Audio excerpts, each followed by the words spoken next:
T20 ప్రపంచ కప్లో ఫేవరెట్గా టోర్నీలో అడుగుపెట్టిన భారత్ ఇప్పటిదాకా సాధికారిత ప్రదర్శన చేయలేదనే చెప్పుకోవాలి. సెమీస్లో ఇలాంటి ఆటతో ముందంజ వేయాలంటే కష్టం. అదిరే ఫామ్తో ప్రపంచ కప్లో అడుగుపెట్టి సూపర్ 8లో అజేయంగా నిలిచిన ఇంగ్లాండ్తో పోరాటం అంటే ఆషామాషీ కాదు. టీ20 ప్రపంచ కప్లో భారత జట్టు కఠినమైన సవాళ్లకు సిద్ధమైపోయింది. నేడు సెమీఫైనల్లో ఇంగ్లాండ్ను టీమిండియా ఢీకొట్టనుంది. రెండు జట్లు సెమీస్ చేరిన తీరు భిన్నం. డిఫెండింగ్ ఛాంపియన్ భారత గ్రూపు దశలో అగ్రస్థానంలో నిలిచిన సాధికారిక ప్రదర్శన చేయలేకపోయింది. సూపర్ 8లో తడబడింది. దక్షిణాఫ్రికా చేతిలో పరాభవంతో గట్టి పరీక్షను ఎదుర్కొంది. అయితే ఇంగ్లాండ్ ఫామ్లోనే ఉన్న ఆ జట్టుపై పోటీ ఫార్మాట్లో టీమిండియాకు మంచి రికార్డు లభించింది.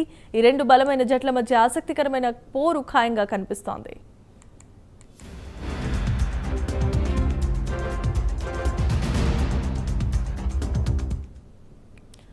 భారత్కు మంచి రికార్డున్న వాంఖడేలో ఈ సెమీస్ జరుగుతూ ఉండటం సూర్యకుమార్ సేనాకు గొప్ప సానుకూలాంశమే. అలాగే ఓపెనర్ సంజు శాంసన్ టాప్ ఫామ్ను అందుకోవటం ఆ జట్టు ఆత్మవిశ్వాసాన్ని పెంచుతోంది.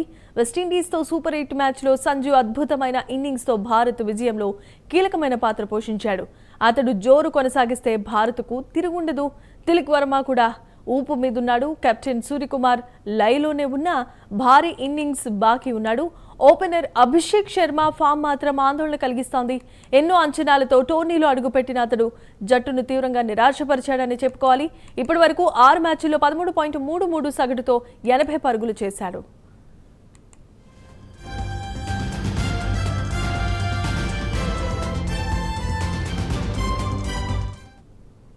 ఆరంభంలో చెలరేగిన ఇషాన్ కిషన్ ఆ తర్వాత ప్రభావాన్ని చూపలేకపోయాడు.